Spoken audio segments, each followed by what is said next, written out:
Hola chicos, buenas tardes. En ecuaciones diferenciales hoy veremos los antecedentes históricos de las ecuaciones diferenciales.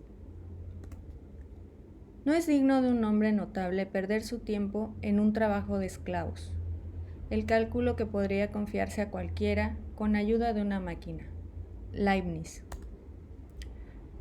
Las matemáticas gozaron de un impresionante auge en los siglos XVI y XVII. Gran parte de este logro mundial fue la fundamentación del cálculo infinitesimal. Aunque Newton y Leibniz se pelearon el título de descubridores del cálculo, este logro corresponde a diversos científicos que con sus aportaciones lograron poner en la alfombra a dos de los más importantes científicos del mundo. Uno de los aspectos más relacionados con las matemáticas era el del movimiento. Dos cuestiones destacaban en relación con el movimiento: hallar la velocidad y la aceleración de un objeto cuando se conoce la distancia que recorre en función del tiempo. Y el problema inverso: conocida la aceleración, hallar la velocidad y la distancia recorrida. Sin embargo, lo que realmente constituía un desafío era averiguar cuál era la velocidad instantánea. Es decir, si hemos recorrido 90 kilómetros en una hora, sabemos que la velocidad media del recorrido es 90 kilómetros por hora, pero probablemente en esa hora algunas veces habremos ido más rápido o más despacio. Entonces, el interés era saber cuál era la velocidad en el instante. El segundo gran desafío era hallar la tangente de la curva. La aplicación física de ese cálculo era inmediata a los estudios de óptica. En los problemas de lentes es importante saber el ángulo con el que un rayo incide sobre la lente, pues sería el mismo que el rayo refractado.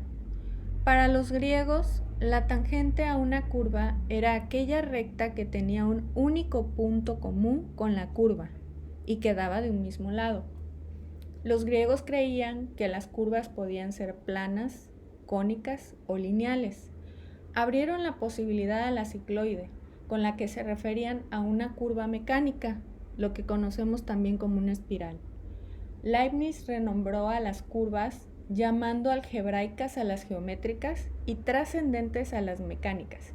Es así como las conocemos ahora en día. El tercer gran desafío era el cálculo de máximos y mínimos. Este problema era de aplicación a muchas situaciones cotidianas. Por ejemplo, la forma óptica que deben tener los toneles de vino, el lanzamiento de proyectiles y el movimiento de los planetas. Dentro de estos grandes problemas también se incluían el del cálculo de los centros de gravedad de los cuerpos o la atracción gravitatoria entre ellos. Prácticamente casi todos los matemáticos del siglo XVII aportaron algo a la construcción del cálculo, de forma desorganizada, pero casi todo estaba ahí.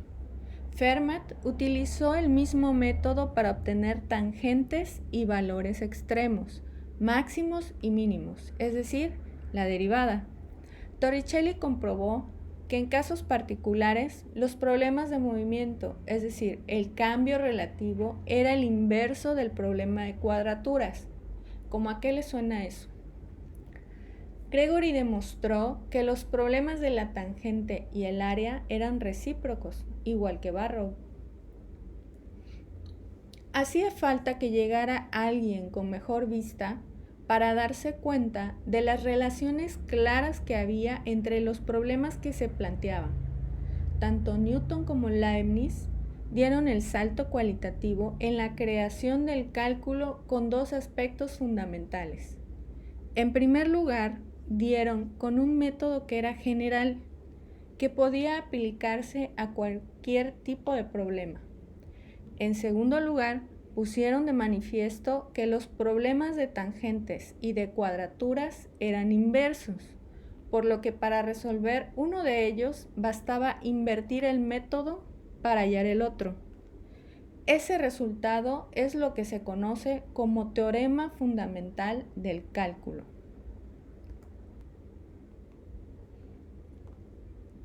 Después de las investigaciones de Leibniz y Newton, los grandes problemas de cálculo quedaron reducidos únicamente a dos: derivación e integración. El cálculo se convirtió en una ciencia independiente, que trabajaba con conceptos algebraicos, lo que permitía plantear un método que sirviera para resolver cualquier problema. Surge la disputa por el título. ¿Quién inventó en realidad el cálculo? ¿Leibniz o Newton?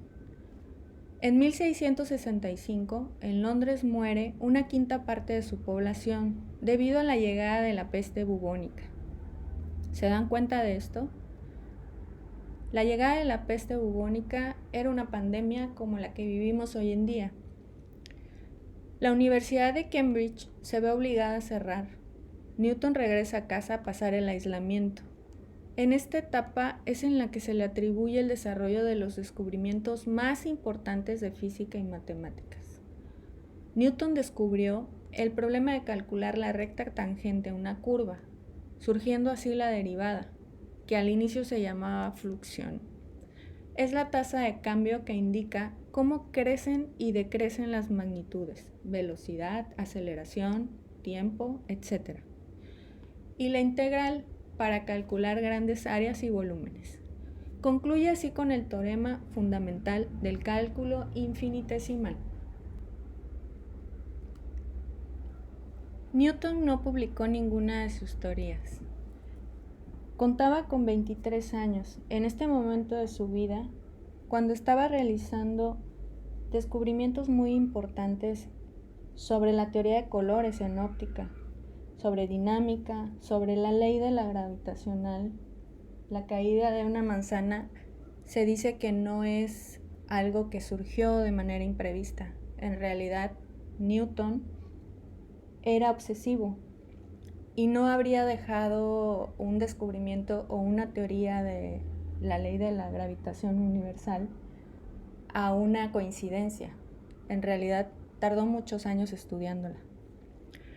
En 1672, Leibniz proclama de manera independiente sus descubrimientos, en los cuales habían resultados similares a los de las teorías de Newton, aunque con técnicas distintas como la sumatoria de las diferencias entre grandes series de números.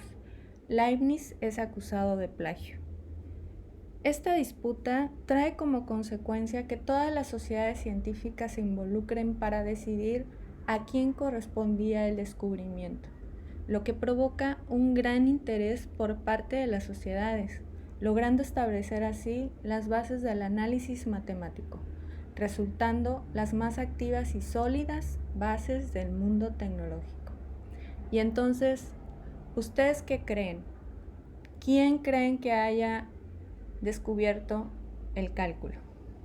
¿Newton o Leibniz?